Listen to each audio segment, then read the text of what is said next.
Dancing to my own music. What kind of music are we dancing to? We don't have a Uh, theme song, so. It's techno right now in my brain. With a little unexpected bit of the Voyager theme creeping in. There you go. Yeah. Bringing Make it it back. trick related. Yeah. Love it. Sorry. Awesome. Yeah. Actually, I'm not sorry. You're not? Mm-mm. I was having fun. I'm not going to apologize for having fun.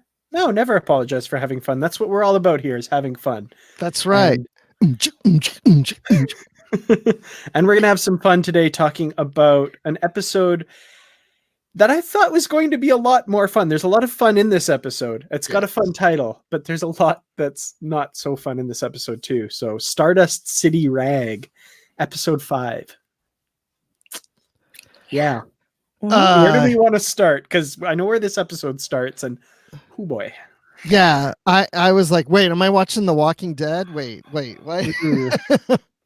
Yeah, I had to look away. And then my wife, when I watched it the second time, she was watching it and she was covering her eyes doing that, So it started really gruesome. It's hard. It's hard to watch. Yeah. It's not as gruesome as it could be. Well, because that's I've seen worse things on medical dramas, but for sure. Aside from that, it could have been worse. It really could have been worse because I was expecting. I don't like eye violence and I don't like needle violence, and when you combine the two, I get very upset. And that has nothing to do with Star Trek specifically. It's just one of my personal hangups. So when the needle started coming towards the eye, I had to look away. I couldn't force myself to watch it. But when I let's try that again. When I watched the second time, they cut away before that needle penetrated anything. And so it could have been much more graphic. Oh, absolutely. Yeah, but it's very graphic from what we were used to seeing in Star Trek. In Star Trek, for sure. I don't know. I think that I can cite some examples from Star Trek: The Motion Picture, and also from at least one episode of TNG that I found, 2 episodes of TNG that I found extremely graphic, even now. So I don't think it was any worse than any of those things. So. For me, it was worse. For me, it was worse too. I have to admit, the first time I watched it, I did not look away. I just watched the whole thing straight through and was like, whoa. The second time I watched it, I actually looked away. Like I found myself almost just automatically looking away because I knew it was coming, and my reaction to it the first time. But again, not as graphic as it could have been, but still very graphic. And, because you don't know. You're watching and you're like, oh, are we going to see it penetrate the eye? And but you're right with Brandi. I did the same thing. The second time I watched, I watched the whole thing because I was peeking enough to know that, I don't think they're going to show all, going all the way with the needle into the eye. We're not going to see there or anything. So I was able to watch it the second time with no problem. But as the chat's asking here, Aaron's asking, what in the motion picture? Because that was a rated G movie. What was in there that was like as bad as this? The transporter accident? Are you kidding me? So not visually, I figured you were gore. Well, it was visually those misshapen things that were forming. That was pretty horrible for a rated G movie. It was. So for me, what will stick with me with that is the screams. Yeah. Like, yeah, that does give me chills, especially since we just saw that Vulcan like 5 minutes earlier. And what we got back didn't live long, fortunately. Oh, shivers. We need Kirk to come into the room with Ichab and say that after that scene in Picard. I see that the Geek Filter is saying that's not a fair comparison. Okay, then let's go with TNG. Now, I am not very good at remembering episode titles, but I do remember an episode where there were these parasites that were going into people through their mouths and going in at the brainstem. Yeah. And at the very end, we see that guy's hollowed out carcass after they've killed him with phasers. Yeah. How about that one? Is that comparative enough? Well, that's the one I thought when you said TNG. Yeah. That's the one I thought. That's where I was going to. Yeah, Now, that was my first thought. Yeah. Are we so shallow as a species that we didn't mind that so much because we hated Dexter Remick and we like Icheb? I'm wondering if that's part of it. I really think that is part of it. Yeah, could be. Yes, by the way, I know that's you, Aaron. And I didn't say that was the motion picture. I said that was Next Generation. Unless he's sorry, talking just about clearing something things else. up. All right. He might have been correcting somebody in the chat. I don't know. Yes, I was correcting someone in the chat. I'm sorry. Oh, I don't know. Well, whatever. So there was another on TNG. Let's get that one. Do you remember what was that? Okay. This one was, again, terrible with episode names, but it was the one with the diplomat, the negotiator, mediator that was deaf, and he had the chorus that spoke for him, and they were murdered by phaser fire, and you saw every bit of them dissolving. Yeah, it was quick, but you still saw their sinew and their skeletons, etc., before they disappeared into nothingness. So I'm not saying I'm just saying that there has been graphic violence in Trek before. Oh, for sure. Yeah. Well, the scariest thing I saw in TNG was Worf in the mud bath. Especially the goatee, like touching the mud. Yes, Ew. it was the goatee. It was like, don't touch the mud, touch the mud. Oh, yes. It drives me crazy to this day. Same. So, yeah. Well, so this particular bit we're talking about is the flashback, and I think it was 13 years. Yes, prior. In the 7 domes. Yeah, and it was Icheb, not played by Manu Intiraymi, whose name I'm sure I butchered the pronunciation of there. But again, this was a flashback to 13 years ago, so I think he looks too old to have played himself at that age anyway, but that's just my opinion. The person they got, I was I actually had to look up who played him, because it was good enough that I was like, oh yeah, that's Icheb. But yeah, this tragically horrible scene between him and Seven, and really starts this episode off with a gut punch. It does. And I think that it is, I could read out Michael Chabon's comment on that to a Twitter person, but it's a bit long, so I'm not going to. But this was not chosen lightly, and it was not done with just to be cool. They are demonstrating that there are people in the galaxy that care nothing for Federation ideals and will happily torture a person to death because they don't see them as a person. Because all they are is their parts. Maybe they have something against the Borg, that they don't feel that they are real people, and you're never really human again, or whatever race you were when you were assimilated. That person enjoyed hurting. And there are many people like that in this galaxy. Yeah. And so we need to see that to understand what level Seven is on. I also have to call out just an awesome bit of continuity bit there, where she's about to drill in and she says, where's your cortical node? It's got to be in there somewhere. Now, Icheb donated his cortical node to 7 of 9 in season 7 of Voyager, so he doesn't have one, which I thought, like, oh, that's nice. That is brilliant. I didn't even pick up on that. I did, even though I don't know that. I don't remember that much about Voyager. I remembered that much, and so I just and when she was about to start drilling into his head, again, without anesthetic, without any regard for actual life, sentient life, sapient life. It was supposed to be horrifying because she was a horror.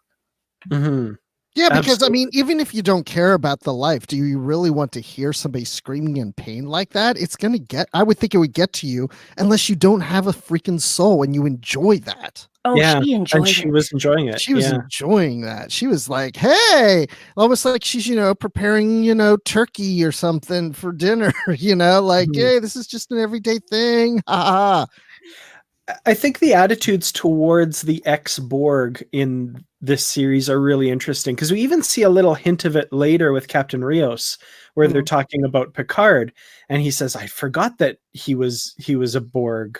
I happily blocked that out," or something like that. That And is then, what he said. yeah, That is exactly what he said. I happily blocked that out. yeah, because this is Picard. Oh yeah, he has that stain on him, I guess, in his mind. Not to the extent obviously that these people do, but there's still that little bit of prejudice there, which Hugh talked about a couple episodes ago as well, saying ex-Borgs are the most hated people in the galaxy or something like that. Yeah, and we've often wondered, what the galaxy, what the Federation and Earth and so on, their thoughts of Voyager. What happened to Voyager when they arrived? Were they received warmly, or how were the former Maquis received when they got back? How was Seven and the other ex-Borgs received? And we're getting a little bit of hint of that because we're seeing what Seven has been doing the last few years, and also Icheb, and we're seeing that of course people do have fear of Borg, even though they're former Borg, and then people who don't care and don't see them as being human. It's pathetic because these people are not connected to the Borg anymore. They're victims, and now they're being victimized by their own people.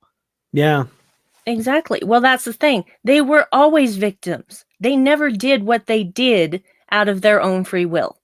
They were always victims from the moment they were assimilated until the moment they were freed, and after they were victims. And to treat them as anything else is ugh. Yeah. There's even like a bit of foreshadowing of this in Voyager when 7 of 9 is talking about how she's worried she'll be received when she gets back home. She says, "I was Borg," and all this stuff. So there's a consciousness on the part of them, even though, like you said, they've always been victims, that they know how people view the Borg. And even throughout Voyager, that happened a few times where people would be aboard Voyager whose civilizations had been ravaged by the Borg, and they would express that to Seven and turn on her, like the Katati and then the guy with the Dauntless in Hope and Fear and all that stuff. Yeah. One of the things I was just thinking about as we're talking about Voyager is Kirsten Beyer wrote this episode. Yes. And she's written a lot of the Voyager or post-Voyager novels. So I was watching this episode, and when I would see Seven and Icheb, for example, I'm thinking about, Kirsten's got some experience writing these characters. Definitely, So she does. I'm just going to jump in because I'm going to read my husband's comment because it's very good. He said, "Trek is a reflection of our society. This callous exploitation of a marginalized people is just an example of that." Absolutely. Yeah. That's why I married him. Nice. There are many reasons, actually, but that's the only reason right there. Yeah, that's it. Just these deep philosophical comments right when we need them. No, specifically just his view that Star Trek is a reflection of society. That's it. That too. I had to convert him a little bit, but that's part of the fun too, for sure. Yeah, well, thank you, Disco. You helped with that, so nice. So what next? Bruce Maddox? Or? Yeah, we get another little flashback. This one from, was it 2 weeks earlier or yes, a few 2 days? weeks. 2 weeks. Okay. We get to meet Bruce Maddox, how the mighty have fallen. He's on Free Cloud and under the control of Bejazel. And yeah, I'm sorry. All the jokes, you know why I'm laughing. You know why I'm laughing. Yeah, my fiance made the joke immediately. She's like, "Really?" Okay. But yeah, so he's being chased, of course, by the Tal Shiar, and she's obviously going to make a deal with the Tal Shiar for Bruce Maddox. So Bruce certainly looks a lot different than we remembered him, has been recast, and I'm given to understand Brian Brophy is not an active actor anymore. He's a professor, I think. At he's the head of a theater department at a university, which one I've forgotten already. I'm sorry about my memory, you guys. But he's busy doing stuff in theater, and so he hasn't been active since 2014 as far as acting. So yeah, I wasn't really surprised that it was a different person. Mm-hmm. Yeah, so we've got to finally catch up with Bruce Maddox here. So what did you guys think of the new actor's portrayal of him here? I mean, I thought he did a great job. I thought he was fine.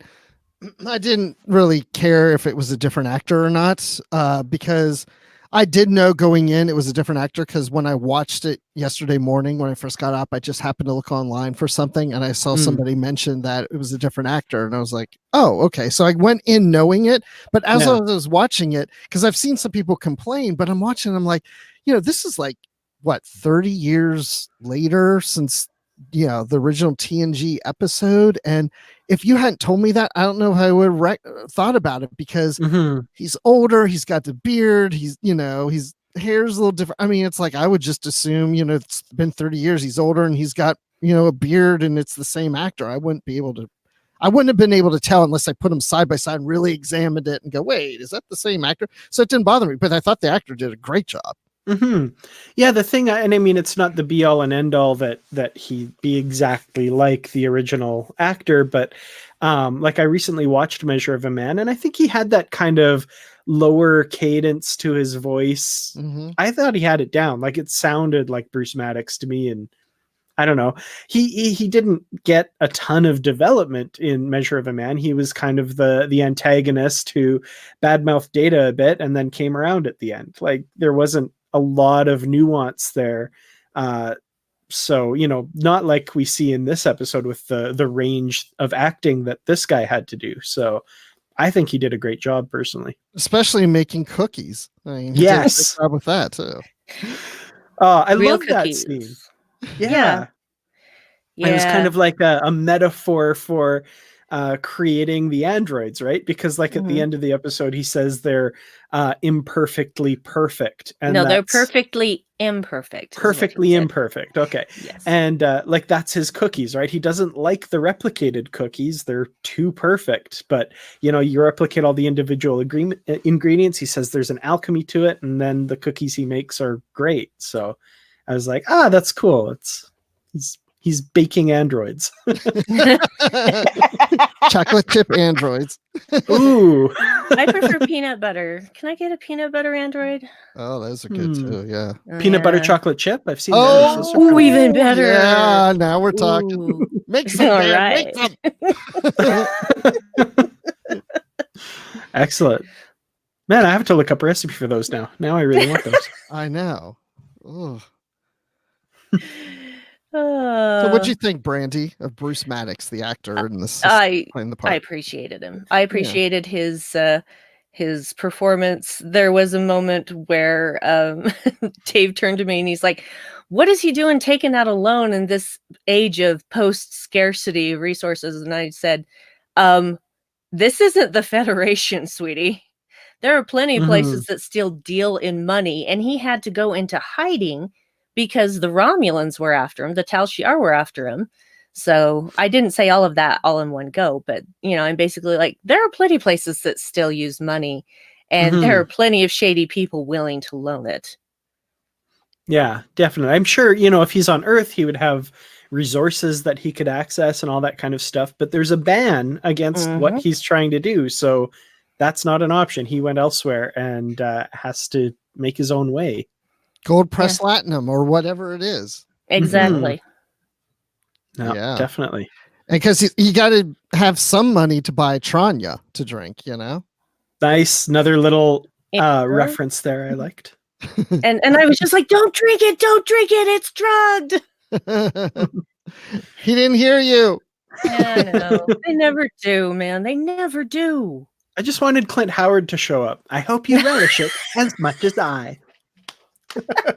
Yes. Hey, he made an appearance in Discovery. Why not this? Yep. That would have been great. Or just be the server who brings it in on a tray and puts it down, and just like that, where you're just the like bartender. Yeah, yes. Just something in there. Like that. We would have been freaking out. I would have been Howard. dying. Oh yeah. Let us demand Clint Howard. Oh my gosh. Yes. What else? I guess now we finally catch up to the present, quote unquote present, with 7 of 9 having just beamed aboard the La Serena, and a lot of what people guessed last week is true. She's part of the Fenris Rangers, these kind of vigilantes, not vigilantes, I guess Rangers, that's a good enough term, that have taken over kind of policing the area after the Federation abandoned these worlds in 7 of 9's, in how she puts it. So what do you think of 7 of 9 here? Kind of the first thing we see is her ordering a bourbon straight up, which I thought was interesting. Well, with the, cold open that we had there, I thought, this is a lady who has been through some things. So I was not surprised when she ordered hard liquor. I thought it was going to be Tranya again, but no such luck. I did appreciate the, Picard is like chastising her and saying that, she takes the law into her own hands. And she says, what law? Mm-hmm. And he pauses and he says, point taken. Yes, I love that. Mm-hmm. Yeah. I was also flashing back to Picard in like a couple episodes ago where he's like, I don't consult lawyers before I do what needs to be done. And I'm like, hey. Yeah. He's basically a vigilante right now. Mm-hmm. He is operating outside of Federation territory, outside of Federation rules and regulations. He is gone rogue, y'all. So that was a little bit hypocritical. Totally. It is, but she got her digs in too, because she said about never giving up, that she's always fighting. Oh yeah. And of course he did. He gave up early. The only thing worse would be to give up. Yeah. I kind of do like that initially 7 just assumed, he's like, oh, you're on some foolhardy diplomatic mission that's not going to do a damn thing. And he's like, no, I'm searching for someone who needs help and blah, blah, blah. And she's kind of taken aback by that. She's like, oh, I misjudged you a little bit. That was interesting. Yeah. Well, and I've also heard talk online about, is this the first time these characters have ever met? And apparently Jerry Ryan made a comment. It is the first time the characters met, but I'm sure they know of each other, obviously. Of course. But there's something familiar there where she's just like, what are you up to, Picard? As if they kind of known each other. I don't even know if it really matters if they've met before or not. It doesn't really matter to the storyline. I don't think they have. It felt like she was responding to the public persona of Picard. And that, again, figures into her whole, like, oh, you're on some diplomatic mission, the big admiral who had all these grand ideas. And he's like, no. Oh, okay. Maybe this guy isn't the person that I've created in my head from the news reports or whatever. That was my takeaway. Or maybe she's also thinking, oh, you're just what I thought you were. Janeway told me all about you. That could be. Absolutely. Yeah, could happen. Lawrence Todd says she follows him on Twitter, so that makes sense. Oh, actually, I should full credit. David commented that a little bit before that too. So yeah, but he called it Space Twitter. Space Twitter. His handle is engage. Are you sure it's not Make It So? He has 2 accounts. They were both taken, so it's actually Make It So _engage. 2. Yep. Right. Indeed. Yeah. Oh my. Yeah, the Rangers thing is interesting to me. I mean, that's just because we heard Rangers in a previous episode, and I kept thinking, like, well, what's that? Because remember they were saying the planet was shielded by the Rangers. I was like, who the heck are the Rangers? But now we find out that she's part of this group, the Rangers, the Fenris Rangers. The Fenris Rangers from the planet Fenris. Yeah. So she's Seven, the X-Borg Fenris Ranger from the Delta Quadrant. We should say. Yeah, that's the whole thing. Yeah. You know, when he was saying that line, I was like, is this supposed to be funny? Because I think it is. I thought it was funny. I think it was absolutely supposed to be funny. Yeah, for sure. I'm still head over heels over Rios. I love the guy. I think he's great. Same. Oh, same here. And I'm loving Rafi even more. Yeah, it was, even when Rios was dressed like Huggy Bear, it was still just all the love. Yep. All the love. That's a cut. That's a deep cut, y'all. You gotta go back to 1970s Starsky and Hutch to get that one. Definitely. That was the vision of the preview from last week that made me think, okay, this is going to be a fun episode. And I mean, it was, but not as fun as, I mean, it was. I wasn't expecting drills going into eyes. Let's just say that. Yeah, and go in, thankfully. Right.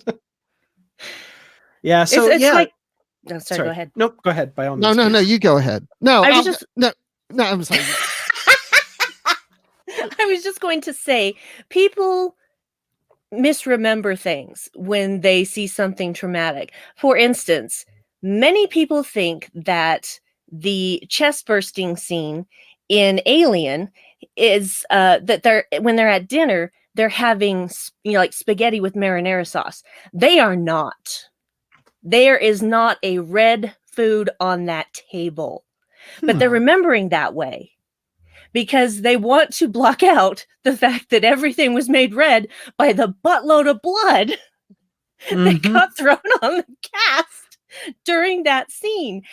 And Veronica Cartwright had no idea that was going to happen, so her reaction is 100% authentic. Yep. I love that. Watching that after learning that and seeing that reaction, amazing. Yeah. So people often make things more graphic in their minds than they actually were, and see blood or gore, or worse blood or gore than actually what happened. And I think that's just a way that people respond to trauma. So I get that. It's happened to me. I've done it before too. So well, let's get to the kind of the more fun aspects of this episode for a while then. So we've got this mission to Stardust City on Free Cloud, and we've got Huggy Bear, like you said. You mean that city that was in Blade Runner 2049? Because that's totally what it looked like. Absolutely. With some awesome Easter eggs and stuff too. Mr. Mott's Hair Emporium. Yeah. And Quark's Bar, which is really cool, which is the bar that the rest of the episode is set in. So I'm thinking it's a franchise. Absolutely. Yeah. Yeah, and across from that, there was a sign that said Dabo tables. Yeah, Dabo tables.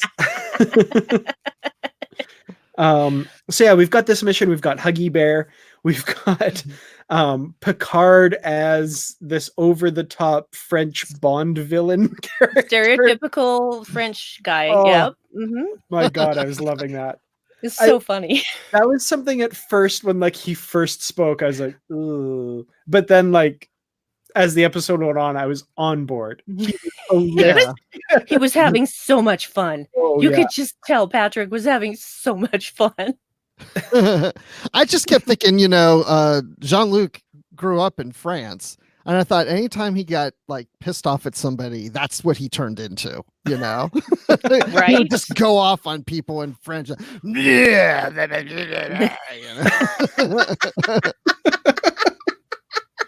Oh, he did it so well. And he was going for it. If you look at that scene where he's turned towards Seven and he's like, oh, they are so disgusting when they have all the, and he's yelling this and Seven's hair is moving a good half foot away. I'm like, whoa, he's really going for this. Yes. All those plosive consonants were just hitting her. So good. So yeah, we've got them all on the planet here, and I should also say Elnor is part of the group as well. And what did you guys think of his kind of naivete and obviously like, oh, it's a lie, figuring it out and all that kind of stuff. Or when they were playing with the little animated CG things, and he's like, I didn't get one. I didn't get one. I mean, others are nice, but I don't want that to continue all the time. It was nice for this, but I enjoyed it. It was fun. Mm-hmm. Well, if you go and watch the Ready Room episode, you get to hear this. You get to hear about that strange balance between being really powerful and skilled and knowing nothing, because he's grown up in this basically a temple with all of these women. He's never been off planet. So of course he's got this naivete, but when it comes right down to it, he gets stuff done when it needs to be done. So, and I adore Evan Evagora now. I didn't hate him or anything like that before, but I just didn't know anything about him. And just watching him talk to Will Wheaton for like 15 minutes, I'm just like, oh, and the fact that he was, that's what blew my, like, I was just like, that's amazing. Well, your mind grew up watching TNG and was it blew Will Wheaton's mind. He's like, yes, I was you. I used to be you, and now you're me, and oh my gosh. He's freaking out. And part of the whole thing with Elnor too, which someone has already brought up in the chat as well, is the whole absolute candor thing. He doesn't know really how to lie. So pretending is not his strong suit. No. He's never dressed with a patch or anything before. He's just like, I don't know how not to be Elnor than be Elnor. An Elnor that doesn't speak. Yeah, don't talk, right? Yeah, and I'm currently in the middle of McCormick's novel as well. And I'm not going to really spoil anything because this happens in the show as well. Picard brings him books to read. And, the first time he gets a book, he's like, oh, it's a story. And he's like, a story? Well, it's fiction. It's like, oh, you mean it never happened? So like even the concept of telling stories or imagination make-believe is such an alien concept to him. So yeah, he's in way over his head in this kind of element here. I like Lawrence Todd says in the chat, Elnor comes back with a hickey and smelling like strippers.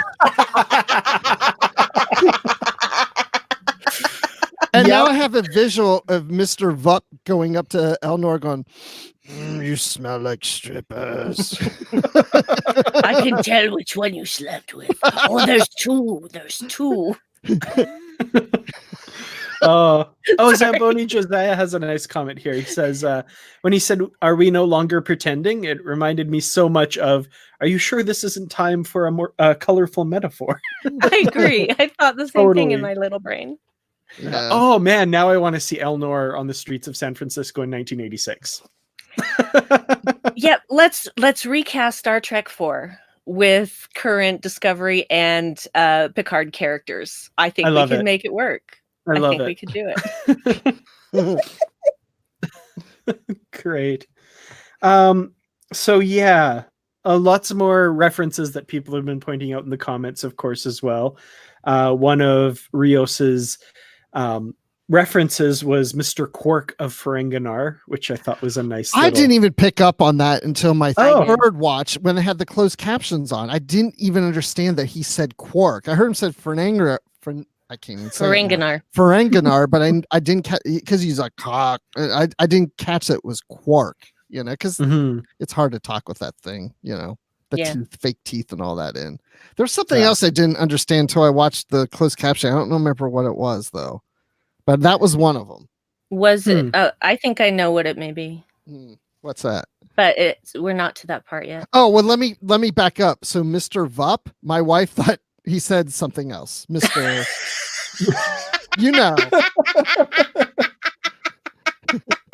She's like, what is he called? I do love when Picard calls him Mr. Vip. Vop.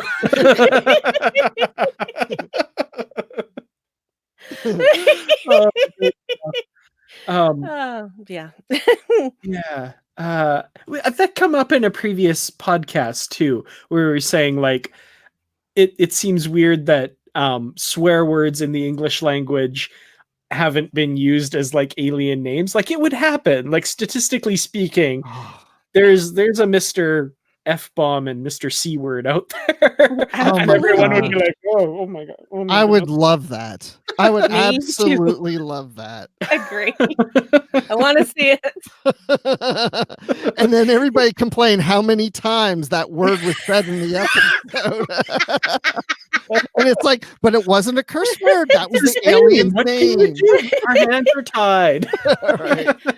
Words only have the meanings that we give them, you guys. Mhm.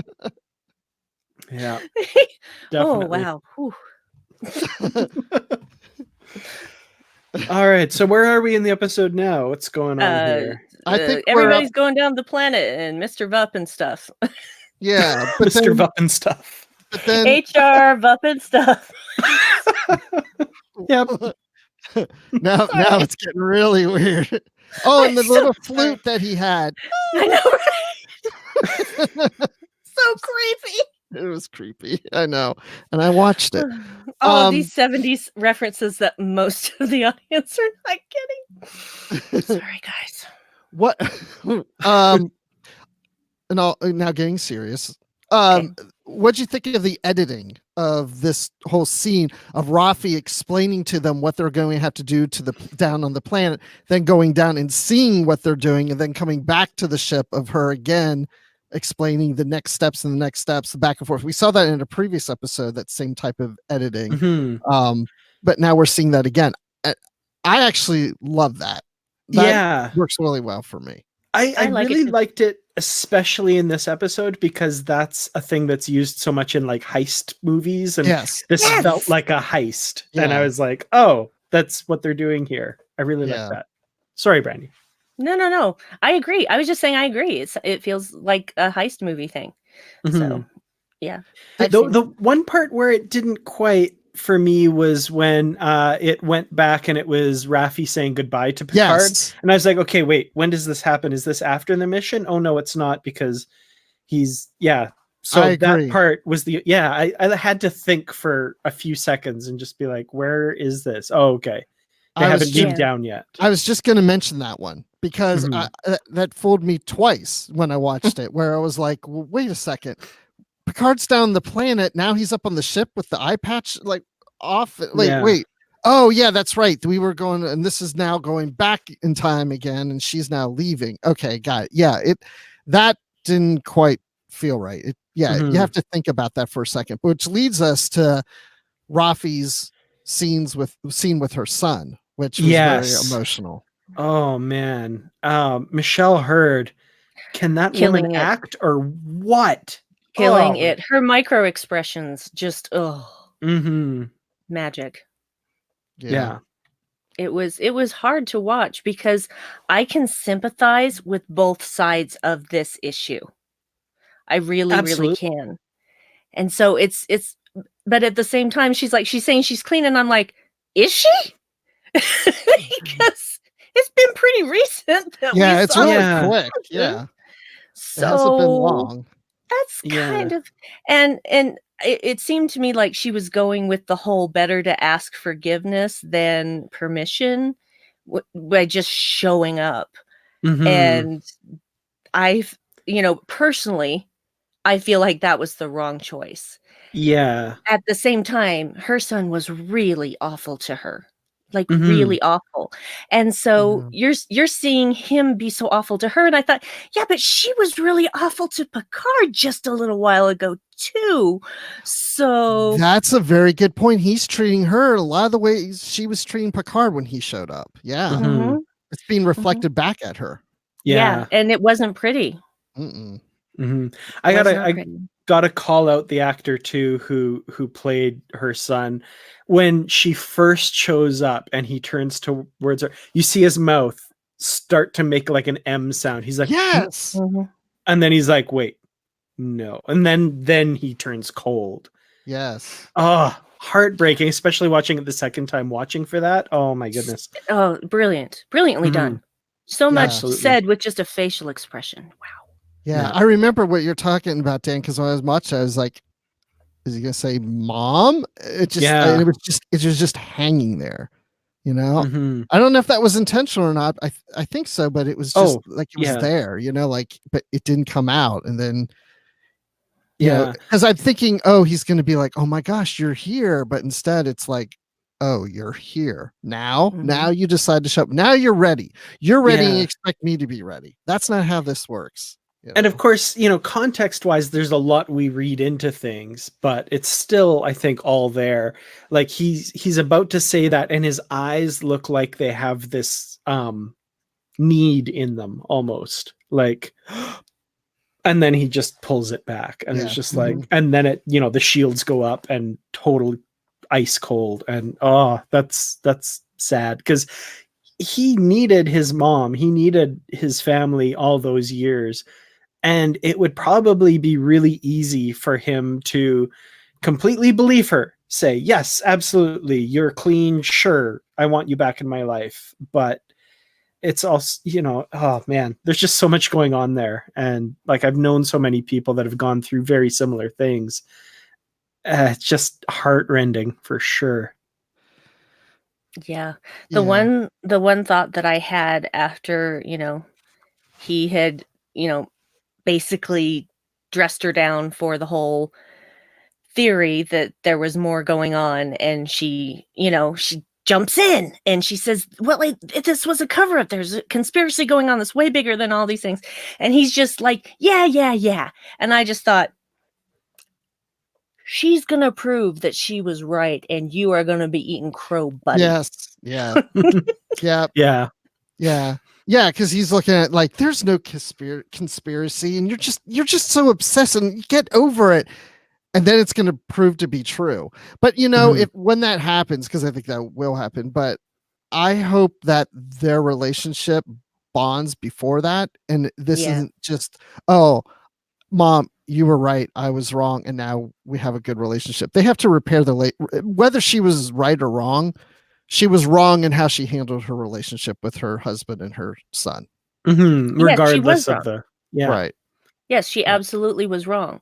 And I believe that if she is proven right, which I truly think that actually she will be proven right, that if her son comes back to her, you know, and says, I keep saying, you know, so much, you guys, I'm so sorry. If her son comes back to her and says, Mom, I am sorry, you were right, and I didn't trust you, I didn't believe you, do you think that she's actually going to just welcome him back with open arms after the way that he treated her? I'm kind of not sure that would necessarily repair. I don't know. I think that she's going to look at this and think that he had every right to feel and act the way he did to her. I feel like he had a right to be upset, but he was downright nasty. He was mean. Well, he's just like his mother. Yeah, he took her low, and that wasn't necessary. He could have gotten his point across very simply without digging in that deep. Well, yeah. So. And you're right. She may not forgive him for that. I mean, she may look at it as like, you know, she might do that herself, but she doesn't like it when people do it to her. It's almost like, I can do that, but you can't. Yeah, she can be a bit of a hypocrite, and I've seen that a lot. I think what it comes down to, and I mean, this is probably a really obvious statement, but people who are hurting can be really mean and lash out, and both of these people are hurting so much from what the other has done to them, and you know what has happened over all these years. So yeah, and Lawrence Todd, dealing with that level of hurt can do that. Exactly. Absolutely. It's this episode is tragic for so many characters in so many ways. It hurts my heart. Yeah. I do want to make one little nitpick on this scene, and it's not about the acting or the writing or anything. It's kind of like an editing choice, or every time I've watched it, right when he finishes going off on her, she pulls back and kind of sucks in some air, like, and when she does that, right when she's doing that, and towards the end of her doing that, you hear in the background the doors open when his wife is coming at him, you hear, and every time I think she's making the sound with her mouth. Because the first time I watched it, I thought she leaned back and went, and I was like, what is that? And then they cut to another angle and shows the wife. Oh, that was a door. I thought she was making the sound. And all 3 times I watched it, that always made me think she's making the sound. Shoot, well, I'm probably not going to be able to unsee that now. Thanks a lot, Bruce, for ruining it for everyone. Oh, that's funny though. It is funny. Keep an eye out for that. That's okay. I created, HR up and stuff, so I deserved it. It's almost like, which is one of my favorite moments of, wait, oh gosh, which one was it? It's Into Darkness. Yeah. When Scotty, he goes to the Mars. Where was it? It was Jupiter. He went to Jupiter and he found the, oh gosh, what's the name of the big ship from the Vengeance? The Vengeance. And he's like, holy sh! And then it cuts to the doors. On the Enterprise. I had forgotten that. That was one of the few enjoyable things that I found in that film. That is one of my favorite parts. Mm-hmm. But they edited it for TV. I saw that one time. I was like, he doesn't say the full word. Come on. It's just, but they edited the sound of the doors. He went, holy sh! And the doors just quietly open. Those doors were profane and you know it. So profane. So speaking of stuff that Brandi has planted in people's minds that we can't think of now, Karen isn't in this episode. So no Karen. Right. No Karen and no Soji, just mentions of Soji. Yeah. But no Karen. And that's okay with me because I feel it would have detracted from the rest of the story that was going on here. They had enough story. Yeah, there didn't absolutely. need to be anything going on the cube. So I was fine with that. There's a lot in this episode, even putting that aside. Like there's a lot going on with our characters in 7 and all of this that I think it couldn't have. I think all you could do is cut away to the cube and have one more scene like the ones that frustrated us in the last one because it's spinning its wheels a little bit. So and I appreciate that they didn't do that. So I appreciate that they just didn't go back to the cube and just go, hey, we're still here. I love David's comment. Mentions of Soji is a great prog rock album. Yes. Dream Theater, get on that. Or Rush, take your pick. Just somebody get on that. Mentions of Soji. Nice. I like it. Again, proving why I love my husband. So this is an episode I find really does well with watching a second time because there are so many little touchstones, and we'll talk about Dr. Girardi and what happens at the end of the episode. There's so many little foreshadowings of that you don't realize that's what it is, all the way from, watching the video of her and Bruce Maddox and the cookies, right, all the way to when she's hyperventilating and freaking out, and you as the viewer think it's because she's worried about beaming the people up, but that's not what it is at all. And the EMH shows up and says, what is the nature of your psychiatric emergency? Psychological emergency. And does he say that? Because the second time he appears, he says psychiatric for sure, which I noticed. He said psychiatric the first time because I wrote he did? I thought he said psychological. I apologize. Which is probably one of my most favorite lines in this episode. Okay. Yeah, because I had psychological written down and then I crossed it out when he appeared the second time and said psychiatric, and I was like, oh, okay. And yeah, she is having a psychiatric emergency, and it's not the one that we think it is based on what happens later. Right. And you think, she's worried about operating the transporter. Yeah. And I didn't even realize after watching it through the first time that first one was, of course, based on what she's going through. But then watching it the second time, it's like, oh my God, she is not this freaked out about using the transporter. Mm-hmm. Like, wow. Yeah. There's so much like that in this episode that I love. Just little hints for sure. Yeah, well, she was having a flat out panic attack is what she was having. And that you don't have a panic attack over operating a transporter. Even she wouldn't. I mean, she's familiar with technology, guys. She has researched robots, androids, however you want to. Operating a transporter is not going to freak her out like that. It's just not. Yeah, exactly. So I didn't at any time think that was actually about working the transporter. I just figured she was a spaz. I'm like, get over it. Like, chill out. Yeah, that is never the way to approach a panic attack. Never. Take it from someone who has had panic attacks. Don't ever say that to someone who is having a panic attack, because it will not help. And probably will hurt more than anything calm else. down. Just calm down, right? That'll solve it. And then they'll just punch you in the throat and move on. Is what they'll do. Calm down. You know, I honestly, the first time watching that scene, I thought they were over exaggerating her worrying about the transporter because they wanted to give the EMH scene something fun. For her to, you know, have this panic attack and for him to show up and call her on that. And I thought, oh, okay. So they're kind of overplaying that because they thought it'd be, you know, kind of fun to have the EMH show up and question her on that. But now we know for sure that no, it wasn't just to do that. That wasn't the reason for it.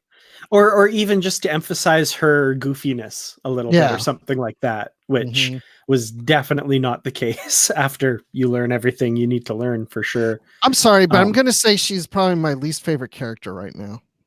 Same. She's been my least favorite character from the start, to be honest. Yeah. And which is not to say that I dislike her, because I don't dislike any of the characters. I just like her the least. Well, and also we don't really know her. I mean, think about it. From this episode, I really don't. Maybe I take that back. I guess we kind of do know her, but we don't know her motivation. See, I actually really like the character, and most of that stems from me really liking the actor who portrays her, and really hoping that like she wasn't going to turn out what she turns out to be. I know. I was hoping that too, and then I'm just like, oh no, it's just what I thought. Yeah, but it may not be that bad as you think. I mean, we may find out she has all good reasons for the way she is. I don't know. I have my own thoughts on that. Because what she says as she's killing her former lover. Yeah, let's not dance around it. Yeah, let's get right into this. She says, you know, she has things to atone for. She says that she wished she didn't know. She wished she hadn't seen what they had shown her. Yeah. Now, here's the thing. Okay, we're all pretty sure that mind melded with her. And I know some people are bringing forth the theory that she was somehow brainwashed. I don't think that is the case. No. I think that there is nothing more powerful than showing someone a part of the truth out of context, making up your own context for them, and making them think that they're the one who has to save the galaxy. There is nothing more powerful than thinking you're the only person that can save the galaxy, and to do it, you have to do some awful things. Yeah, my whole thing was I was really hoping, like, because even last episode and the episode before, I was already convinced that she was going to be a double agent of some kind, maybe hopefully just a spy or something like that. Not just a spy, given this episode, but, you know, I was really hoping like, brainwashed or, manipulated her in some way. But given what she says, it seems like, and I say seems like, we don't know for sure yet, but it seems like she was convinced by information or semi-information that was given to her or something like that, which breaks my heart because I really like her, but there's still obviously more to this story. And 5 more episodes. I can't believe there's only 5 more episodes, but that's true. We're at the halfway mark. We are, which is wild to think about, but yeah. I will say this: villains never think they're the villain. They're always absolutely their own story. And though I don't necessarily think Jurati is a villain, I think that she is naive and she was easily misled. That's what I think. I agree with you on that. She's going to be very complex, as we continue through this. I think there's going to be times where we think she's doing wrong, and then there's times we might think, well, maybe what she's doing is right. I don't know if we're even going to get the complete answers at the end of the season, which is going to be frustrating because then we have to wait till the second season to get the rest of the answers. I don't know how far they're going to take it. It better not be like this best of both worlds cliffhanger, because so help me. It's just like, no, you don't do that. You don't do that. Because yes, there was a cliffhanger in season 1 of Discovery, but it had wrapped up the current story. And it was giving us a new thing to look forward to. Now, that's the kind of cliffhanger I can get on board with. But to have this cliffhanger where you're waiting for something to be resolved, and then when you get the part 2, and it's just like so anticlimactic in the first 30 seconds, and you're just like, I waited 3 months for this. But in the case of Picard, we'll be waiting probably like a year or more. Because special effects. Yeah. I'm hoping, and I've got to think if they do a cliffhanger, it'll be similar to Discovery season 1. Yeah, I've got to think that's what they're going with, because really, like you said, because of the time involved, I don't think they would have like a crucial story element from season 1, or maybe a story element from season 1, but not the main overarching arc of season 1. Having to wait a year for that to resolve. I don't see them doing that. I'm going to say that you're probably right on that. I think the main story arc will be mostly resolved, but there'll be some little dangling things out there that we're still wondering or questioning. But you see danglers. Yeah. But the thing is, I think that also because wasn't it really after they wrapped production, it was announced that season 2 had been greenlit. So they wouldn't have, they didn't know they were getting a season 2 when they finished production, is what I'm saying. So I can't imagine they would end on a big cliffhanger and go, we don't know if we're going to get another season, and we're just going to end it with a huge cliffhanger, and maybe people will get the answers and maybe they won't. But there's also the part of me that thinks that they've been told that they're getting at least a few seasons or something, but I don't know.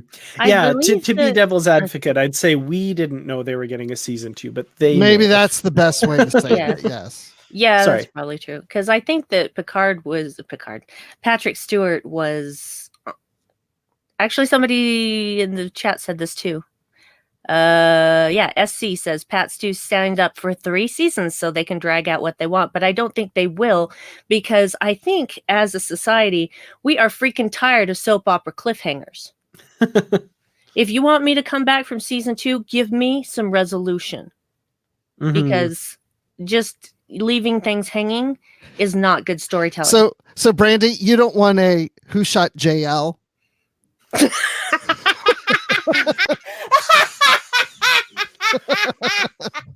That's excellent. That's excellent. I'm awarding you the point for that one. That's good. Yeah. Fantastic. Thank you. That's the first point worthy one. I think it's 1-0-0 so far. That was excellent. And people under age of 30 are like, what? Oh my goodness. That was fantastic.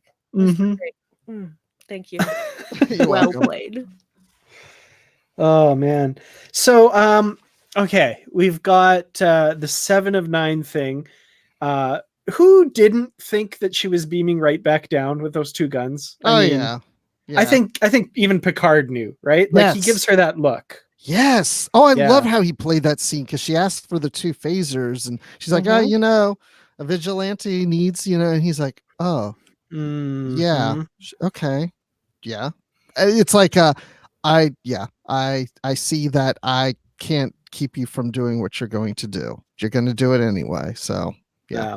And if there was ever a person that deserved it, it's Jazzle. I mean, But what?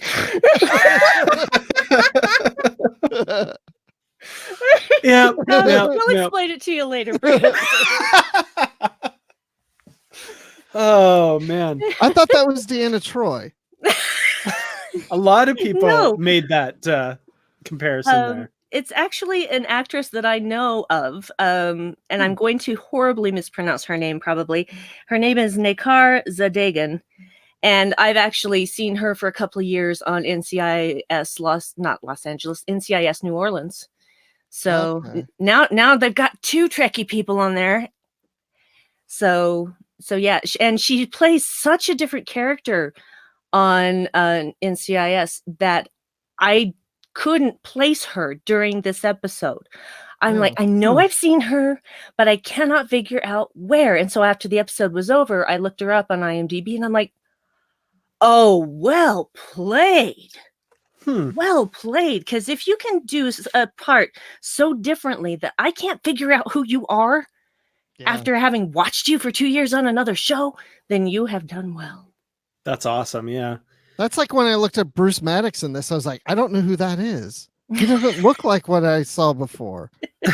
No, I'm kidding. Is that Egypt? No.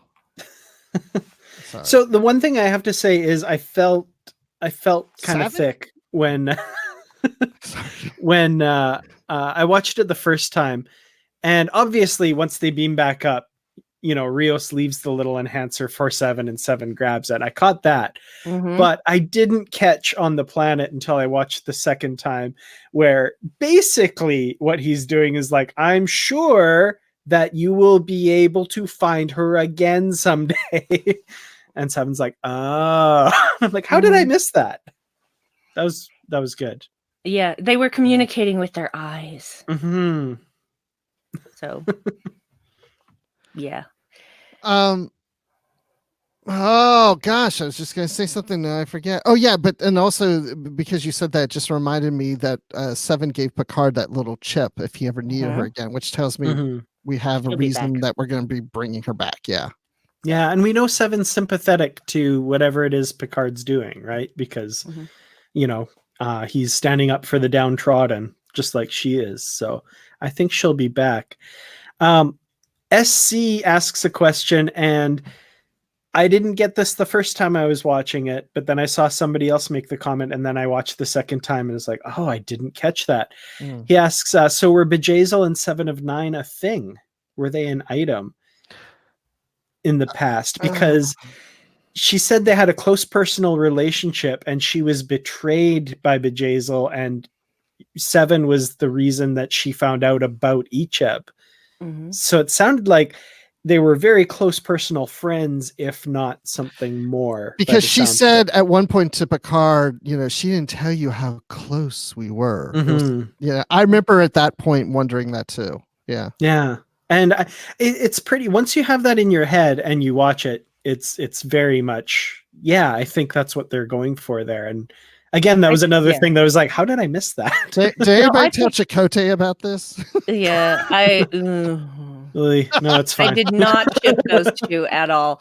But he's I the one that drove her to women. So, oh, hey, who says she can't play both? Here. Thank you. Come on. I'm just making a joke. Yeah, but Chakotay. High five across the whatever. the way the JJ was, I'm sorry, I can't take her name seriously. The way that she was talking in the first time through that I watched it, I'm like, she is being gross. She's like purposely being gross and being subtle about it. But I thought, I don't know what relationship they had, and I don't know if it was necessarily sexual, but yeah, she's really making it sound like it was. Like, not just making it sound like, just the look on her face and just everything, which again, Nekar, great actress. Really enjoy her. So yeah. Lawrence Todd with what I'm assuming is the ship name Savazl. Oh, thank you. That was good. She's just gonna be the JJ to me now, because the Bjayzl is this. I can't can't. Mhm. Well, when I first started making notes for this, I could have swore, because I listened back to it a couple times to make sure I got the name right. Because when she refers, God, oh no, it wasn't her. It was Bruce Maddox in the Tranya scene called her Bajiz. I know missed that. Yeah, because I rewound it a couple times. I went back and he was saying Bajiz. I was like, her name's Bajiz? I don't remember it being Bajiz. And then later it was clear, and I was like, okay, I don't know. Maybe I misunderstood what he said, but it sounded like he called her Bajiz. Maybe it was like a pet name. I don't know. I remember Ew. hearing Bejazel, but maybe not. Seven calls her Jay at one point, I think. She does call her Jay. When Yeah. she's got her at gunpoint at the end there, yeah. BJ, I think too, right? Once did I don't think so. Okay. I'll just sit here. Don't worry about me. I'll just sit here. So the other wrap up to a storyline, I guess we've got Rafi locked in her room there. Are we going to talk about the stowaway? And I'm anticipating Picard knocking on her door and singing, "Do you want to build a snowman?" in the next episode or something. So what do you think about I thought it was surprising we didn't see her again after that scene, but an interesting choice that she's hidden herself away completely and we don't see her. We just hear her voice on the other side of the door kind of thing. Well, you got to wonder if she's, is she getting high again? Is she getting drunk? Or is she just really stone cold sober for the moment? That's what I wondered. I thought, well, you know, when things get tough, what happened there? When things get tough, she goes back to her crutches and her vices, because that's what addiction is. That's what addiction does. Absolutely, yeah. Drugs inhibit the part of the brain that helps you make good decisions. And so people who act like it's so easy to just get clean, it is not. It is a fight every single second of every single day. And I have the greatest respect for people who can get clean. Definitely, yeah. Yeah, No, because that's a great point. Even that scene earlier when they're on the ship and the little graphic characters are popping up, that one popped up on her monitor or whatever, tempting her snake bite. Yeah, and she's like, no, get away. Like, it's like, I'm beyond. I'm over that. I'm clean. Stop. Which would be scary if we find out that she's kind of fallen off of that in that room now on the ship. I hope not. Yeah. I'm kind of with Brandi too, though. I don't know how clean she was already, because like she was getting high when Picard was there visiting her, which wasn't long ago, right? And I can't remember if she was getting high or if she was just drinking when she's researching and figuring out where Bruce Maddox is. She's doing something. I can't remember if she was drinking or smoking at that moment. But I think she's, I don't know. I was gonna say I think she's drinking. I don't remember her smoking, but there was an open bottle of Saurian brandy on the table, which I noticed just because it's got that distinctive bottle. And but yeah, I can't remember for sure what else was going on there. But I don't know if she's who she's trying to convince, maybe both her son and herself, that she's clean. I hate to just automatically assume, but I don't think she's quite there.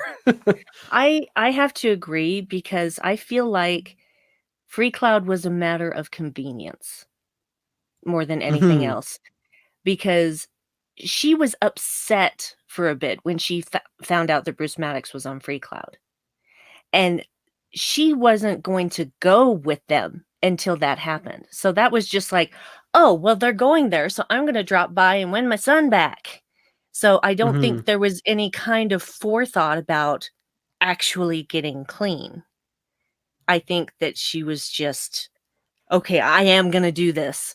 And she was not quite actually started on that journey, though she told him that she was. Yeah, that's kind of where I lean towards as well. Yeah. I mean, it's hard to believe. Yeah, if she is clean, as she's saying, it's only been like a day or two, or whatever it is, right? Agree.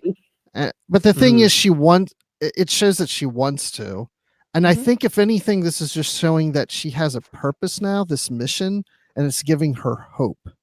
And I think that she doesn't feel the temptation as much, and I think she's just hoping that she's turning her life around, and this is what's going to make that happen. And she's hoping not to do drugs again, but it doesn't mean that she's freed herself from it. I think it's just that hope that she has turned herself around, but she's still an addict no matter Mhm. what. SC makes a really good point here, where he says Rafi could have just stayed on Free Cloud and smoked her brains out if she didn't want to stay sober. She does make the choice to return to the La Serena with this group of people that she knows will be a positive influence. And Mhm. there's also that great little scene where she's leaving the ship, where Picard, I think it's Picard, who says it was almost like old times, wasn't it? No, Or she something like says that. it was almost old, It was her. times for a Okay. minute. Yeah. Okay. Yeah. Which is like, that's awesome. Like, there's just that little bit of maybe reclaiming a bit of that former life that she had, Mhm. and Going that she back- knows was a good influence for her. Going back to better times. Yeah. Mm-hmm. Nah. Yeah. I don't want to minimize that she wants to be a better person. Definitely. I feel Yeah. that she absolutely wants to be the kind of person she was telling her son that she was. Yeah. But I don't think she's there No. yet. Mm-mm. Mm-hmm. But her coming back to the La Serena was a good step towards that. Definitely, yeah. Kind of shifting gears, another scene that I think I want to just call out is just an incredible scene. Seven and Picard, and I think you guys know where I'm going with this, where she asks, after you were rescued from the Borg, did you feel that you got your humanity back? And he says, like, unequivocally, he's like, yes. All of it? No. Wow. Yeah. What an incredible scene. And then, of course, but we're fighting to get it back.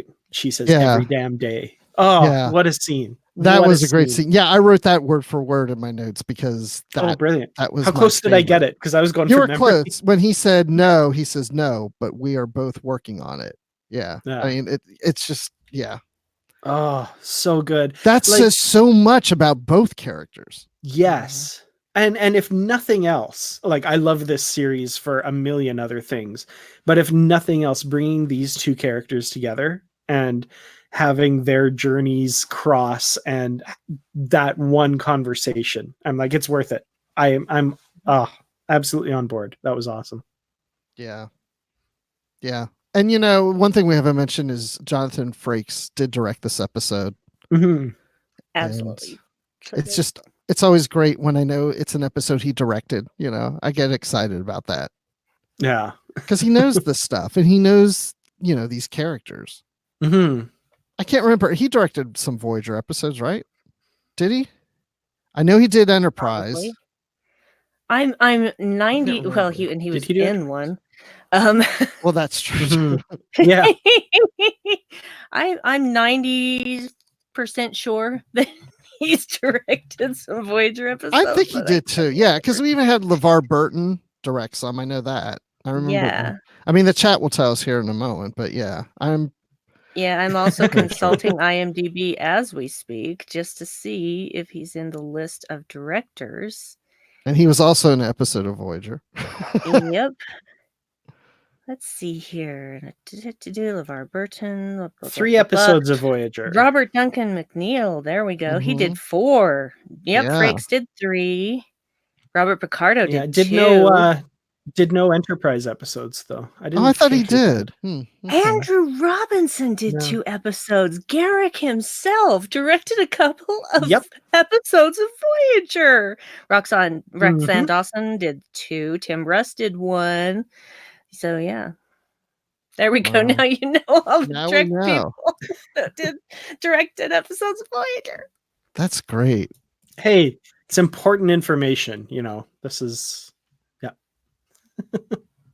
it is. It is. Got to keep it in the Trek family whenever you can. Because that's the thing about a Trek actor doing a directing job. They know what it's like on the other side of the camera. And Mhm. so they can get what they need out of the cast and the crew more easily than someone who has never done Trek before. Yeah, like William Shatner doing Star Trek V. So that conversation between Picard and Seven, Zamboni Josiah brings up something we were talking about at the very beginning of the video, just the few notes of the Voyager theme as Yes. she's beaming down. Oh, moi. Yes. Jeff that was Russo. excellent. Great. Oh, he's so good at those little audio Easter eggs. Just love it. Love it. Like the whole Romulan theme every now and then when, like, I think it's when they're talking about the artifact, when Bruce Maddox is saying something to Picard about the artifact, and there's just a little hint of the Romulan theme from TOS happening in the music. Just teeny bit. Love it. Yes. Are we going to talk about the JJ's murder? Because honestly, what'd you think? I think she absolutely deserved what she got. And the way that I feel about it, because I'm more of a chaotic good sort of person rather than a lawful good person when it comes to situations like this, because what authority is she under? Her own and only her own. So she's going to just keep on doing what she's doing somewhere else. She's going to keep on hurting people. She's going to keep on killing people. She's going to keep on ruining lives left and right for her own enjoyment. So yeah, there was no other thing to do with her than what was done. But Rio says murder is not justice. No, it's not justice, but justice, well, it depends on what you mean by justice. If you're talking about trials and law, that's never going to happen. That's never going to happen to someone like that. Laws? What laws? We have exactly no laws out here. This is like the Old West, people. Yeah. No, I mean, I'm honestly torn because I'm, you know, I have my morality and what I believe is right and that sort of thing. But how many potential lives were saved with the elimination of some murder? What's your actual name now? Oh my god, Vajayjay. I don't know. Whatever. Bajiz. Bajazel is her name. Bajazel. Bajazel. She's gonna be Vajayjay to me forever now. So sorry. Zamboni Josiah. I just got Vajayjay got vaporized. The chat is killing it tonight, by the way. You guys are awesome. Yes, you guys are really, really just wow. Just wow tonight. So there was actually a poll on Twitter that I saw that whether if there were three choices, did Seven do the right thing, or by killing her, or should she have turned her into the authorities, or should she just have left? I can't remember the three options, but executing her was actually winning in that particular poll. So yeah, it's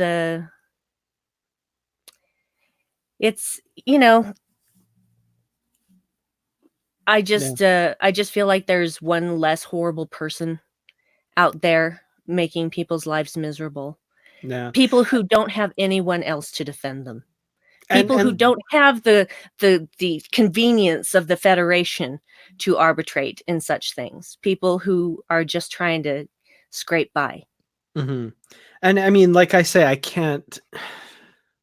I don't know. I'm so torn by it, and which is a good thing. Like that's what a good story should do. Yeah.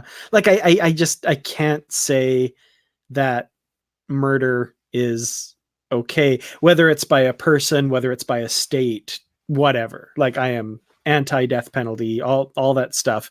But at the same time, like that's a great point. There's one less horrible person who will perpetrate crimes on potentially hundreds of other people. I don't know. Well, yeah, I mean, that's true. I mean, Seven probably has saved many lives because of that. And she took this woman's life to save others, but she's also taking this woman's life to protect her own because this woman's That going to too. go and murder her. So So it It's could true, be too. it could be seen as also self-defense. yeah, Kill or be killed. Mhm. yep. That's not how Seven presents it as. It's in revenge for her son, quote unquote, his death. But yeah, I mean, it's also protecting herself because she's going to be next. Geek Filter does make an unfortunately good point as well. Just adding another little thing to this is, don't worry, it'll cause a power vacuum and an even worse person will take her place, which we've seen happen many times in real life and stuff too.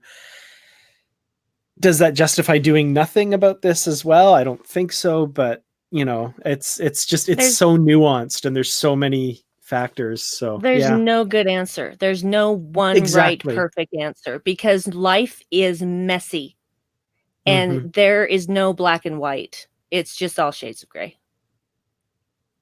No, there's black and white. There's black on one side and white on the other. And then I knew you were going to do that even as I said the words. And then that just proves. And you're black on that side and white on the other.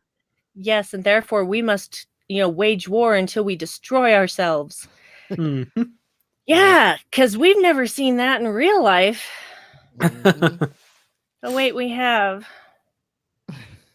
Indeed. And Geek Filter says we're trying very hard to forget Shades of Grey.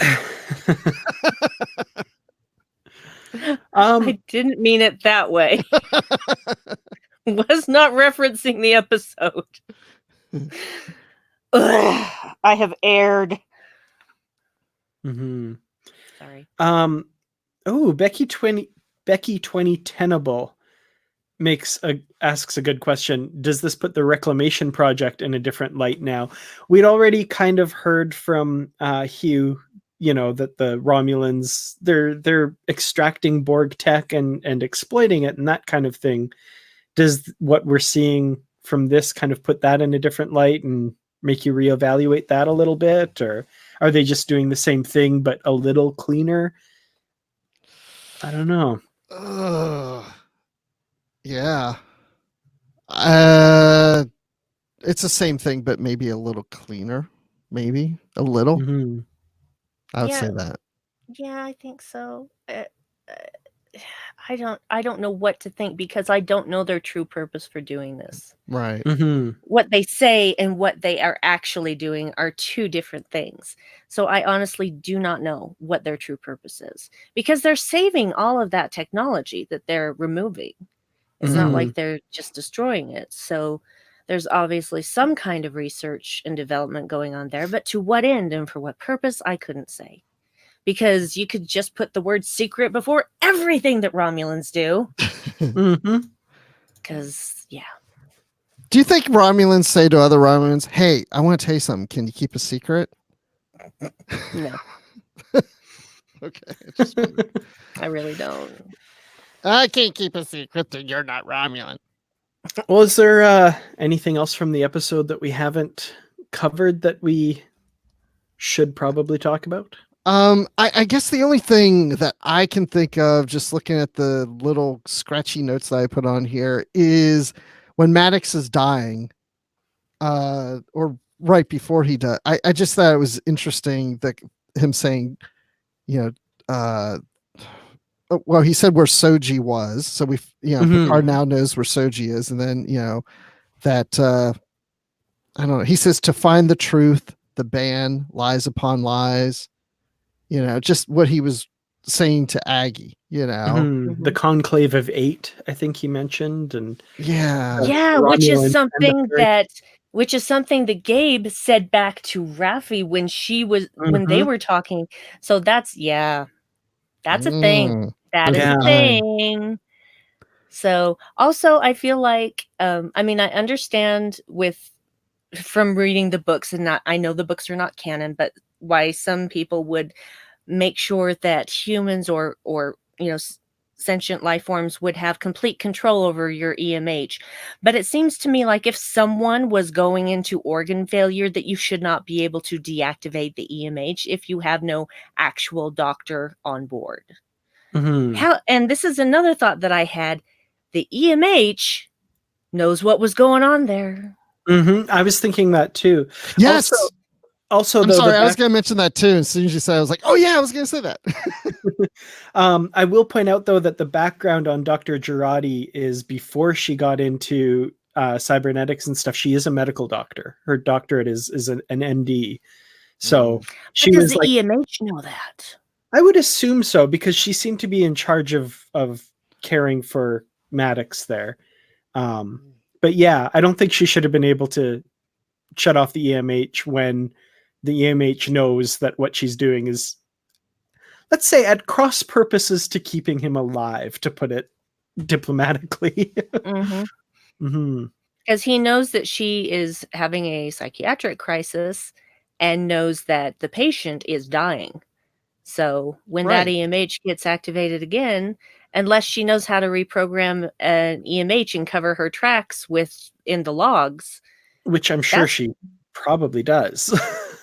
I don't know. I just don't know. I guess we'll see. Yeah, I'd be curious to know. But I feel like because they wrote the EMH into the earlier scene and this one as an echo to that scene, there's a reason behind that. And the reason is that they'll eventually find out that what she did, because the EMH will tell them or lead them down. Like he was dying and I was there to save. And then she turned off. They'll be like, that's not what she said. She said she walked in and he was already dead. Wait a second. They're it's going to create doubt. They're going to get suspicious of him. But real quick, one thing too, this episode could prove that Rios really is not a hologram. Yeah, because there's some people out there that wondered if he himself was also a hologram. I never for a second thought that. Yes, but some people have theorized that all the holograms on the ship, it's like, well, he could also be a hologram, but he obviously beamed down to the planet and all that, so he's not, unless he has some mobile emitter thing, but I don't think that's going to happen. Well, why would he program himself to look like he had shrapnel and blood coming out of his shoulder? It makes no sense. Look, I'm an emoji.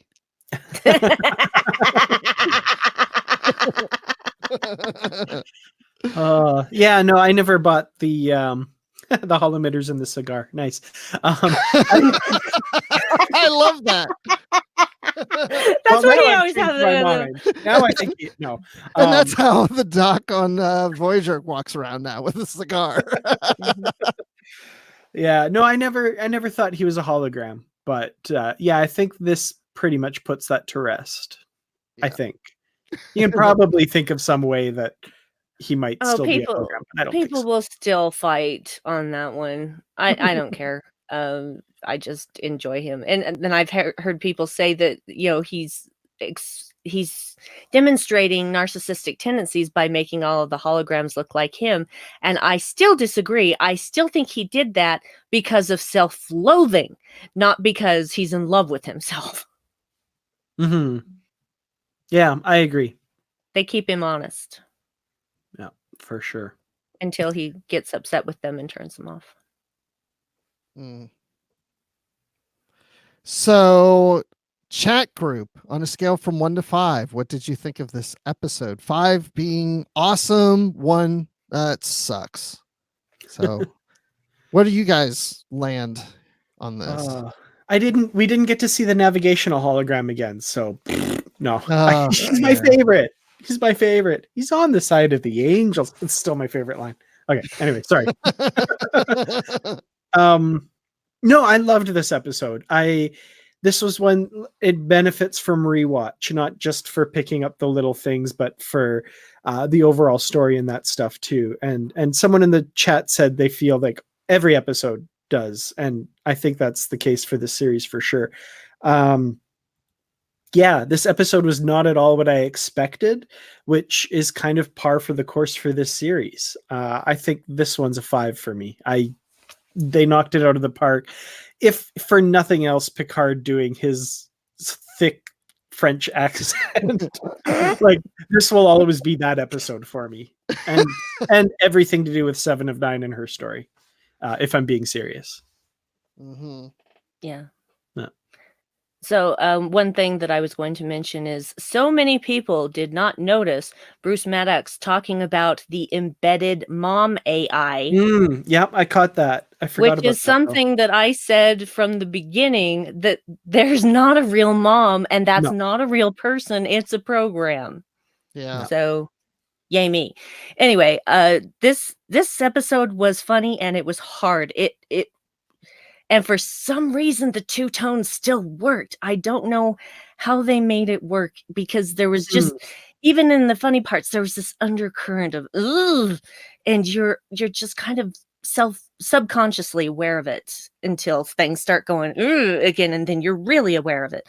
But I enjoy is a weird word to say, but I did enjoy the episode. I thought it was a good episode, and I give it 5 Huggy Bears out of 5. Nice. Huggy Bears. I love it. Yeah, I'm actually gonna just say 4.5 out of 5. Something Tranya glasses. 4.5.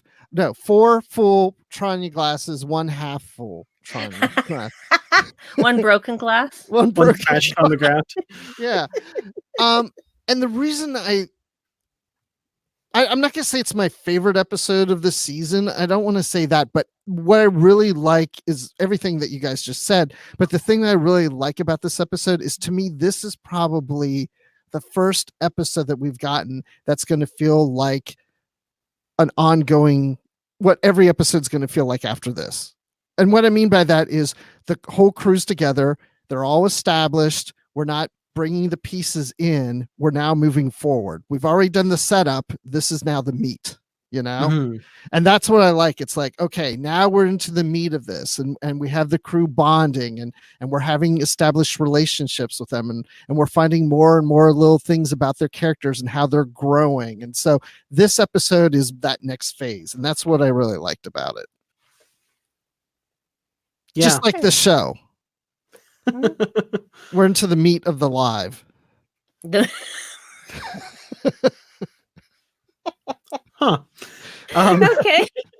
That's awkward, but I get it. Dan said something even more awkward earlier, so. Me? I thought so. Something about jazz. Anyway. But no, I said bejazzle. You said. Okay. Yeah, that was that was me. That was. I guess it was wishful thinking on my part to think it was Dan. No, he knows what it is though. So yeah, I'll explain to you afterward. No, he doesn't need to explain. Okay, I'm good. Okay, I'm good. I've seen things anyway. Yeah. But yeah, no, I definitely. Oh well. That was Friday night now. Now we are getting into the meat of the live. All right, somebody earlier commented this was the bluest episode yet, and yeah, it's getting there. We're science officers. Oh yeah. Speaking of which, my one thing, Icheb was a science officer, but he was wearing red. Yes, but he's on a command track right now. That was my thinking, is like maybe he's the first officer or something, or second officer. He can be a lieutenant of a small ship, first officer. I saw that's my where I'm going. I saw Larry Nebuchadnezzar trying to figure this out too earlier. Yeah. But yeah, I really agree with the one thing you said there, that the first 4 episodes was like, Avengers Assemble, and then now we're like, we've got our crew, we've got our ship, we're doing a mission kind of. And yeah, that feels like what it's going to be going forward as we kind of piece together this mystery. So and Geek Filter, yes, we saw his pips. Lieutenant was the rank that we saw on Icheb. Yeah. Where are the Troys we were promised? Think they're coming at the end. Think probably soonish. I don't know. Yeah. I don't know where they are, because they're not necessarily on Earth. Mm-hmm. So well, they didn't show them. Oh wow, yeah. Hold up. Now, so we got the preview for next week. So on the Ready Room, we saw a clip. I saw the clip. Show. I haven't seen the preview. And then there was the preview at the end of the episode that Dan doesn't get to see, but we saw it, and they didn't show any Troys or Rikers in it. But I thought it was this next episode we were going to see them. Yeah, well, the thing is that when they did that trailer, it was showing stuff from multiple episodes, and we had no context for where each scene was going to take place within the body of the season. So I'm sure they're going to be there. I just don't know why or where. And Dan, we talked to someone recently that told us, I think too. I think so, yeah. Next episode. But but also I could have swore that I heard months ago that Jonathan Frakes came in, directed 4 and 5, and then he was on with Marina Sirtis in 6 and 7. That's what I thought I remember hearing. Okay. But now I'm wondering, are they not on Earth, but are they just a holodeck character? Well, no, I don't necessarily think they're on Earth at all. There was nothing saying that they were on Earth. Are they on a planet? They could be on the holodeck where Siska was with Jake in the very first episode, Deep Space Nine, fishing. That it looks like that. No, I don't think it is. But yeah, they could be on a planet that it's not Earth, but it looks like Earth. You know, yeah, they could have retired to Beta Z or something like that. It could be Beta Z or Ryza or. No, please not Ryza. Nothing good happens on Ryza, you guys. Yeah, that's true. Everything that happens on Ryza is bad. Archer gets drugged. Trip and Malcolm get mugged. The episode Let He Who Is Without Sin. Nothing good happens on Ryza. No. Except for Hoshi. Yes. I did jump over that. Hoshi had a good time on Ryza. Only person who had fun on Ryza. And then she ruined it for everyone else. How did she put it? She learned several new conjugations. Yep. I'm like, nice. There's one line in one of the trailers, and apologies if people who don't listen to trailers or watch trailers, stick your fingers in your ears, where Picard's talking to Riker and they say something along the lines of, like, I need to do something else than what I've done or something like that. Like they've tried to do something to accomplish what he's trying to do this season and it hasn't worked. And he's kind of regrouping with Riker and Troy to try and figure out what to do next. That's really vague. I can't remember the wording, but it gave me the impression that it was later in the season that like they tried to do a bunch of stuff. It didn't work. Picard failed at what he was doing. And now he's trying a different tactic or something. I guess we'll see. Indeed. Yay. Only 6 more days till the next episode. 6 more days. Yeah. I find myself being very excited for each episode. So same. Yeah, it's just like, why isn't it Thursday yet? Mm-hmm. What's the next episode titled? I can't remember. Bejazzle.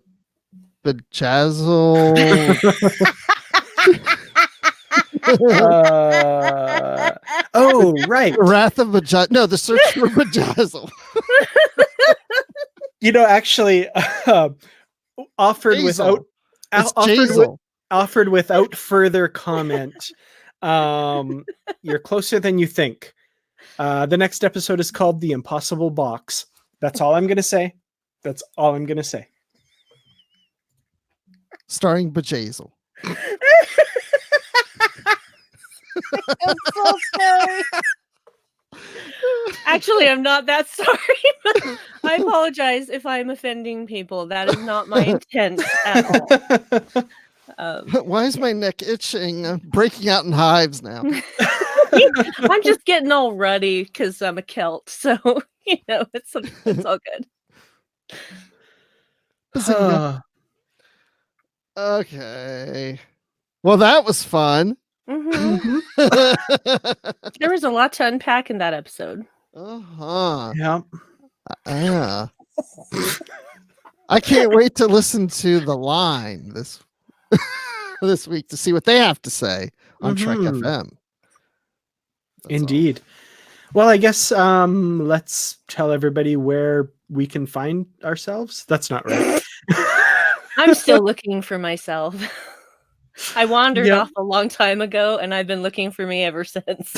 I have a terrible sense of direction. You're looking all the wrong places. That's figures. So Brandi, where can people find you?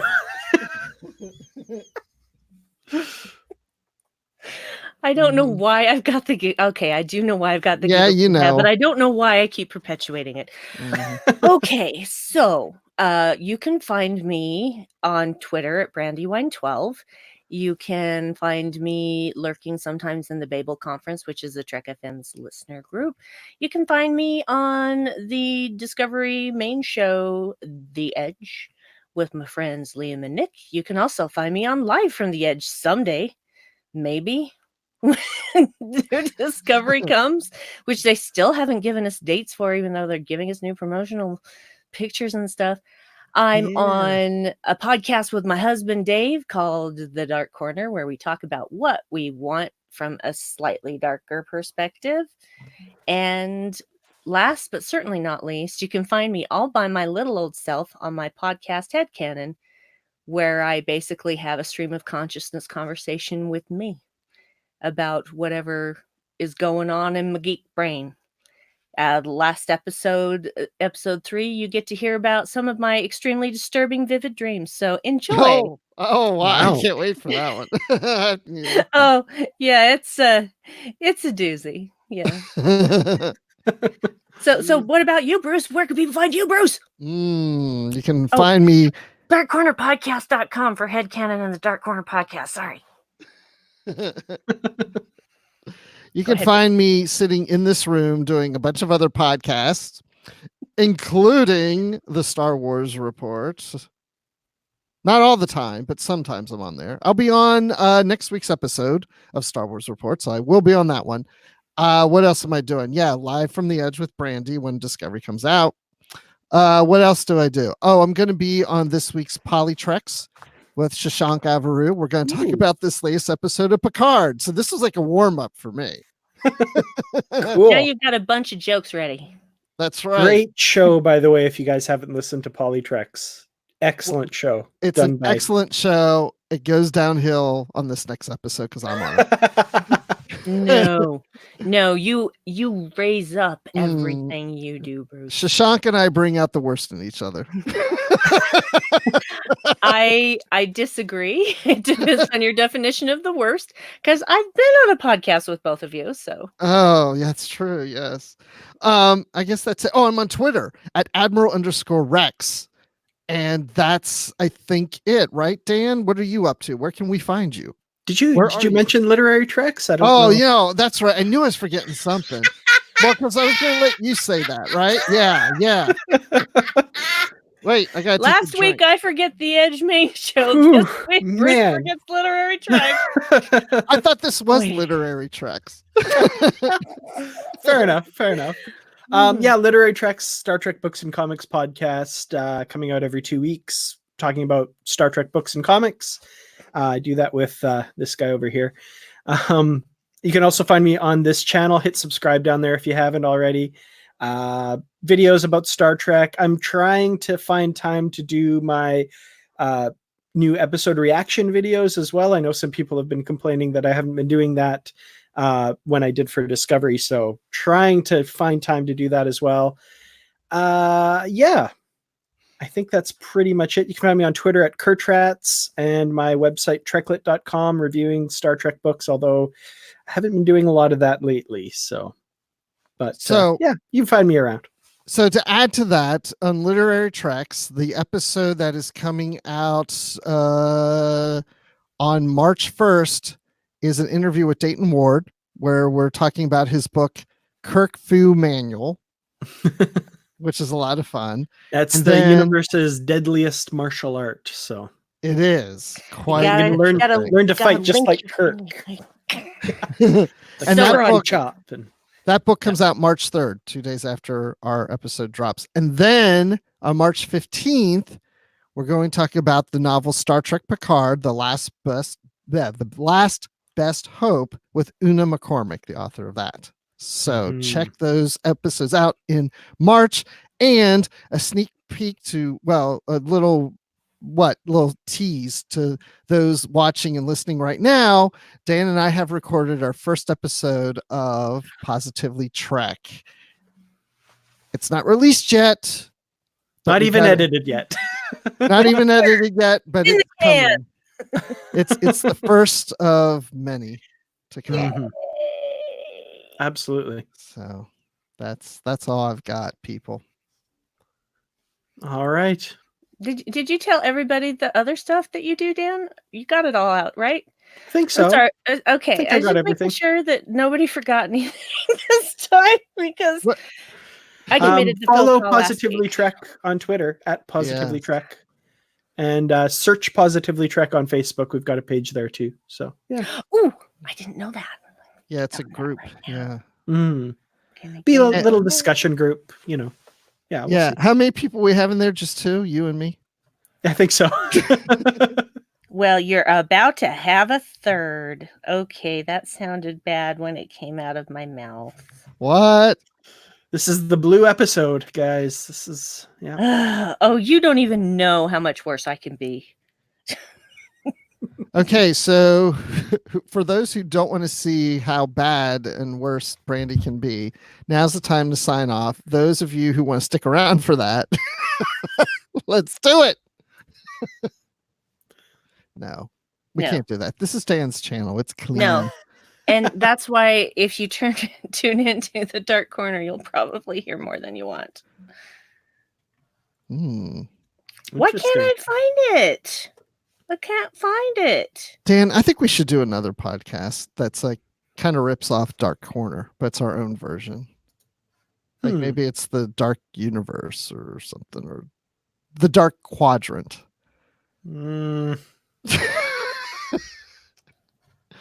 We'll talk later. I'm just kidding. No. All right. Well, oh, it's my power to turn this thing off, isn't it? It is. I was like, why are we still here? Because of you. Okay, so it's not a Facebook page, just so you know. It's a group on Facebook. Yeah, but I'm still not finding anything. Hold on. Is it not? Oh, we might need to figure this out. Well, I did see public? It does say it's a private group, but that would explain it. I have to be invited then. Yeah. Oh. That would be why. We have to fix that. We want it to be a private group, but not like that you can't search for it and ask to join. I think I just invited you. Yes, Brandi. Sweet. Hold on. This is exciting YouTube now. The best. People All staring at other The Jackolas have been invited.